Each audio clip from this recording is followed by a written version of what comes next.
Good evening, I'm Eugene Chan and welcome to Straight Talk.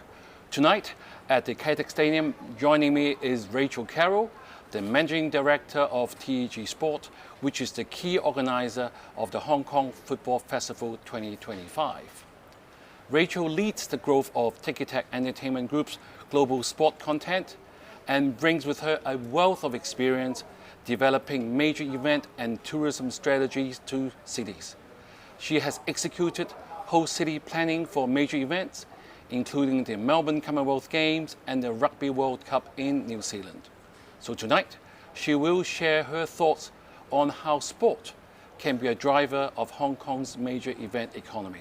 Welcome back to Hong Kong, Rachael. Thank you, glad to be here. I know you were here 3 months ago to launch this event, and you must be happy that it finally happens. Absolutely, no, we're thrilled to be here. This is such a momentous occasion. You know, we're here to break some records here. Right. You know, this will be the biggest, hopefully tonight, the biggest football event ever staged in Hong Kong. I think you're right, because like 4 of the world's top football teams, including Liverpool, AC Milan, Arsenal and Tottenham Hotspur, they're all here at the TEG Stadium. Of course, tonight they will be fighting for the Standard Chartered Trophy, and next Thursday they'll be doing the first ever North London derby outside of London. Isn't that right? It's incredible, yes. There are 2 incredible matches. You know, both of them have huge heritage in terms of the competitiveness of the 2 teams coming together. So, as we've seen, tickets sold out, you know, in minutes for both of these games. So the matches have been so well embraced by the people of Hong Kong, and we've got lots of international fans flying in specifically for these games. It's fantastic for Hong Kong. Right, Rachael, for this week-long event, I know it's not just the match tonight or next Thursday. You have arranged a lot of experiences, you have open sessions, open training. Can you tell the audiences more about all that? Yeah, look, when the clubs come into market for their pre-season tournament, it's an opportunity for them to grow their fan bases, and it's an opportunity for them to engage directly with the people locally on the ground. And these clubs already, we've seen with Liverpool and AC Milan have already arrived here, they have really gone out amongst the community and engaged with their fans. Really, really important. That's sometimes been doing community events, going and visiting the local academies, football academies, but also providing access and opportunity for fans, you know, if they did miss out on a match ticket, to certainly get to one of the open training sessions as well. And what we saw here at TEG was, you know, 27,000 fans coming to just watch Liverpool train, which is fantastic. Also with AC Milan, it was pouring with rain, and the fans stood there in the rain and watched and supported their team. So much passion from the fans here in Hong Kong for these clubs, and fantastic to see that the clubs are really going to deliver to these fans. Rachael, when you mentioned the figure 27,000 people, I remember before the stadium was built, it was 28,000 in the past in the Hong Kong Stadium before, but then in the last few years, Hong Kong football hasn't been doing as well as we like it to be. We only have a few thousand, maybe 10 to 12,000. I think having 27,000 people, that must be quite a scene, wasn't it? It was a fantastic experience, and the club and the players loved that too, you know. And that's part of it, is really giving an opportunity to all fans. And, you know, as we speak now, there are still tickets available for Arsenal and Tottenham open training sessions. That's as tomorrow well. night, isn't it? Yes, so we've got, you know, more opportunity for people not to miss out on what will be such a historic moment for Hong Kong. Right, Rachael, I want to ask you, what brings this idea to Hong Kong? What makes you want to come to Hong Kong? I know you've done a lot of work elsewhere in Australia and US. Why Hong Kong this time? Yeah, look, you know, Hong Kong is a great football market. Got passionate fans, and that's the first most important part, is that you've got a strong population that supports football, absolutely, here. But, you know, what has really been a pivotal part of making this happen has been the new TEG Stadium. Right. I mean, this is an absolute world-class stadium, and what we saw from that is that the clubs themselves were very much the drivers of wanting to come to Hong Kong and experience this great stadium. We also had a very supportive Hong Kong government, and that's another part of what you need to make it all work. So when you have all those things together, the government, a strong fan base, an iconic stadium, it just makes sense to come somewhere like here. Right, Rachael, you have visited I mean, many stadiums, say in Australia, US and everything. How good are we? Because in Hong Kong, we will say we're the best, but how do we measure up to other cities' stadiums? Oh, this is a world-class stadium, absolutely. For football, and I believe that a lot of other sports would be very well suited in this stadium as well. It is absolutely world-class. The air conditioning, we stand here in a cool environment, right, whilst it's quite different outside. That for both fans and for the players, these are elite players. These games are very important to their preparation for the season, and the clubs and the players want to have world-class facilities. And Kai Tak has now got a world-class stadium, but also the training ground. Liverpool trained outside at the youth sports ground. That's a new facility as part of the Kai Tak precinct. You've got great hotels, dining, opportunities for experiences. So all of those things tick all of the boxes. Right. And Hong Kong should be really proud of Kai Tak and understand absolutely it is up there with the best stadiums in the world. Well, Rachael, I'm sure you had the chance to talk with the players, even the managers. How do they like Hong Kong so far? It has been a great experience so far. They're very happy, and as an organiser, when the clubs are happy, the organiser is very happy. I'm sure. So they're thrilled with how it's gone so far. They really appreciate the way that the community has embraced them. The fans have turned out to support them. But it's also organisationally been very smooth for them. For travelling around, their training facilities, the hotels, and then the fantastic stadium. All of that has been very seamless for them, which makes them very happy and excited about these matches. Right, Hong Kong has always been known as a very friendly city over decades. So how would you have time for the players and the manager to actually do some shopping and go out and try some food? There will be small moments. They are small moments. Obviously, their number one commitment is around the matches and the preparation, and that is always the case. But, they love to experience the cities that they go to. Right. And, the players are really excited about being in Hong Kong. And what we've seen is really strong squads coming out, all four teams. Yes, so I heard, yes. Strong squads because the players want to come to Hong Kong. That's important, isn't it? I mean, we have been having concerts there as well, but everybody was saying that football will be the best, or even rugby, is because they basically there's no obstructions from any angle. If you look at the stadium, you can see every corner. I think that must be attractive. So, with this Hong Kong Football Festival, what type of attention are you anticipating to get from the rest of the world? Yeah, look, the eyes of the world are really on Hong Kong at the moment, particularly the football world. Certainly, already there's been a lot of media coverage. Social media, have really, it's sending messages around the world about Hong Kong. Really positive, fantastic messages around Hong Kong. So, I think it's fantastic. Right, and when you talk about football, we talk about the fans, right? And I said to you, Hong Kong hasn't had the best season in the last few years, but Hong Kong team's doing better. I'm wearing a Hong Kong team jersey. Yep. We're getting more and more popular, but having nearly 50,000 fans coming is fantastic. And also we have live telecasts as well. How do you compare the Hong Kong fans to those in Australia or even the UK? What do you think? They're the same. They are passionate. Yes. We see the passion here like we do. I come from Australia, a sporting nation. Passion for sport in Australia. This is comparable. Passion, the same passion from the fans, in Europe, in the UK. No different at all. And we saw, as we've seen, they've come to the open training sessions, bought tickets quickly. Local companies have supported through sponsorship. Huge amount of support and passion in Hong Kong for football. Right, Rach, one term that in Hong Kong we always use to call mega events economy. Yes. This is our government strategy to want to bring Hong Kong really up there. How do you see sports tourism helping that? Do you get many people travelling from neighbouring cities to come and watch this game? Absolutely. We'll see a really strong mix of the local Hong Kong community, which is important, that there's access to tickets, but also we'll see we've had a large number of ticket purchases that are coming in from right around the world, really? Internationally. So, and they come here and they stay, 3-4 days. there's 2 matches, so some football fans will be staying the whole period as well.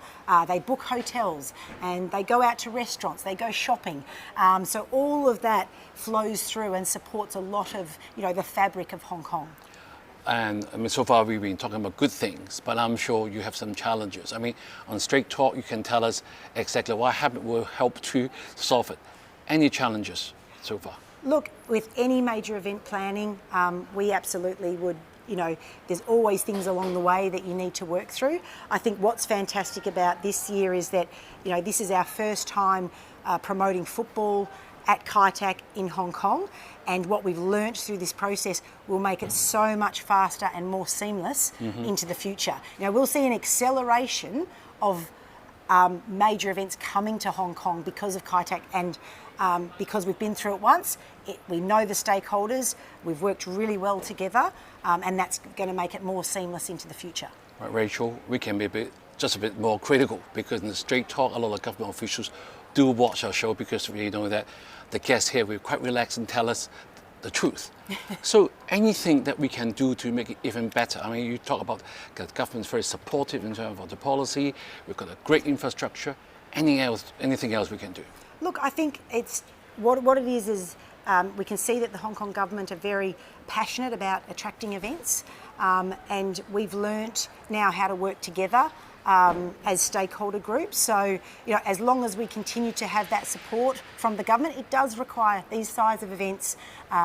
It does require government support, but we've been supported even from a marketing perspective by the Hong Kong Tourism Board as well. Right, so all of those ingredients are really important to have, and I think it just gets easier and easier from here now that we've been through the first iteration of this fantastic event. Rachel, we have a quick time out for now, and we'll be back with more Straight Talk. Thank you for staying with us. Ms. Rachael Carroll, Managing Director of TEG Sport, the key organizer behind Hong Kong Football Festival 2025. We have been talking about the festival and how major sporting events like that can boost Hong Kong's mega event economy. So, Rachel, thank you for giving us a lot of encouragement for Hong Kong Stadium, and I'm sure the government officials will be very happy to hear about that.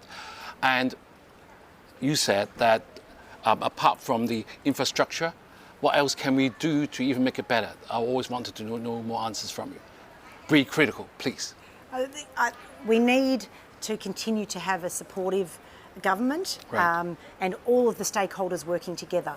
And I think there's a wonderful opportunity to bring more football back to Kai Tak in future years. I know that many other international clubs are watching these matches very closely. Really? That's nice. With great interest. So real opportunity for future football, but also having a government that supports other events as well, other sporting events, musics and concerts. We've already seen concerts very well hosted here. So I'm excited about the future for Hong Kong. Right, let's talk about the upcoming match, which is going to be on Thursday night. The first time you told me is Tottenham Hotspur playing against Arsenal.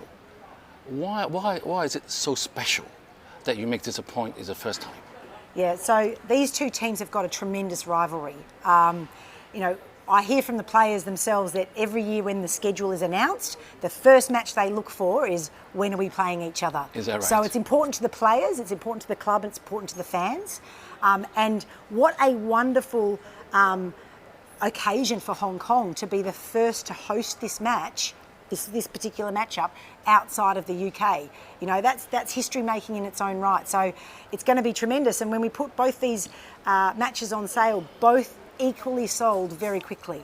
So we've got two matchups here that really resonate with the public. And we're going to see a huge amount of support. Right, Rachel, for those who may not be very familiar with the football season, they know that the season will start sometime in September, and they're now doing a pre-match, so a pre-season warm-up and sort of practicing their lineups. How serious do you think they will be at a friendly match? I wouldn't be using the word friendly because I don't think the match will be friendly. Right. Okay. The pre-season is in critical time for clubs in their preparation. So, sometimes there's been player trades. It's the first time you'll see, new combinations in the clubs. They take this pre-season period very seriously in terms of high performance preparation for the forthcoming season. That's critically important. The clubs also take these seriously as a way to grow their fan base and deliver to the fans that support them around the world. So, this is always a very important time for the clubs. And we've talked about the heritage of these matchups. Yes. And there's heritage behind the Liverpool AC Milan rivalry as well. Yes. Neither of these clubs are taking the field thinking at all it's going to be very friendly. These are going to be, competitive, contestable and meaningful matches for these clubs, and that's what's going to make it a great spectacle. Right, and also that, all the tickets were all sold out within hours. Did you expect that? I had a lot of people advising me that they would sell out. As a promoter that takes quite a bit of risk on these things, you're always nervous. So certainly once the ticketing opened, watched it very closely, and sure enough, the community got right behind this football. So it's been just a tremendous response by the community. I thank everyone that's bought a ticket to the main matches or even a ticket to the open training. We need the community to support these things to bring more back and make it work. So it's been a fantastic response. Right, as you know, I'm a football fan myself, and I do buy tickets. I know that the tickets are not cheap, but keep it at this level, making sure it's a sellout. That's what we're hoping for. Absolutely, and that's really important because the promoter wants to sell out, the clubs want to sell out as well. No one ever likes to see, empty stands in these opportunities, so it's always important that the pricing is correct. But it's been great that we've been also, it's sold out so quickly that we've been able to provide some great, 4 open training sessions as well, so at a much more affordable ticket price to ensure that it was more accessible for people to get a taste of what this tournament's all about. Can you tell us a bit more about those fan experiences? Do you get the chance to take photos with them, have signatures, autographs? Do you get that as well? I think that every fan wants a photo and a signature. Yes. And that's sometimes not possible for every fan to have a photo and a signature, but certainly with the open training sessions, they get to see very close up the training regimen of these players, how fast, how athletic they are. And the players are more relaxed when they're training than when they're obviously competing in a match. So there's a lot more audience interaction and engagement. You probably have to be one of the lucky few to really get a signature, but you certainly get a lot more up-close opportunity to engage with the players than when obviously they're very seriously focused on the match itself. So we encourage people to really get down and support those open training sessions. Right, Rachel, you have been doing a lot of sports promotion elsewhere in the world. What would be the major drive for you to sort of work so hard in making this to happen? Is it the young people you're trying to do, or you're trying to sort of bring up football amongst the popularity amongst other sports? Look, we as a promoter, we promote football, but we promote other sports as well. Football, it's the world sport. And what's exciting for myself as a promoter and our company is to be able to take fantastic content all around the world and deliver delight for fans. We at TEG believe that life is better live. Having human connection and having live entertainment experiences in a world that is very digital these days is incredibly important, and I feel that that's important for everybody, and young children right through to football fans that are more senior. Having live experiences is really important to our life and our human connection, and so it's a privilege for me as a promoter to continue to be able to delight fans and deliver those live experiences. Rachel, I really like your comment earlier. I think nowadays, if you go to a restaurant, you go to any homes, people are looking at the iPads all the time. Coming out to a stadium and enjoying football, be a family, be friends, is a wonderful experience, isn't it? It is very important to the soul. So can you tell us a bit more about TEG Sport? What else will you be thinking along the line, especially with Hong Kong? Anything else that you can share with us? I'm not sure I can share it just yet, but certainly already plans are in place to bring future content, particularly to this stadium. As I mentioned, I do see a future very high level of football interest from around the world in the stadium, but I think there's also a lot of opportunity for other sports and a variety of entertainment content to come to this stadium as well. So, we are already, whilst we're here, very focused on ensuring this Hong Kong Football Festival is a huge success. we are already starting to turn our mind to what other great content we can bring to Hong Kong. Yeah, let me assure you, Hong Kong has always been sort of the gateway for the rest of China, the mainland. And that you can bring great events here. I'm sure people will fly to Hong Kong. And then not only they will get to see the matches, Hong Kong will benefit. That's right. That's right. And we're seeing that with these particular events as well. Right. So what would be your hope for the fans as a takeaway message from being at this Hong Kong Football Festival 2025? Yeah, I think for the football fans, it's this is being part of history. Really, These are going to be the biggest football matches staged ever in Hong Kong, with some iconic global teams. Yes. So the takeaway is really, enjoy being part of history and be really proud of what Hong Kong's done here with Kai Tak Stadium and attracting these events. Right. Will you be doing a similar event in the rest of Asia as well? The way that football works is that most of the teams need multiple matches in their preparation for the season. Right. So there are often times we need to deliver other matches in other locations. But certainly for this pre-season, these two matches are the most high profile in the world for this pre-season. Right. Thank you, Rachel, once again for sharing all about the Hong Kong Football Festival, and especially for your insights on how sport can be a major driver of Hong Kong's mega event economy. With events like the Hong Kong Football Festival 2025 attracting global attention, we are reminded that sport is more than just a game. It is a strategic asset that can drive tourism, create jobs, and put a city on the global stage. Until next time, I'm Eugene Chan, and this has been Straight Talk.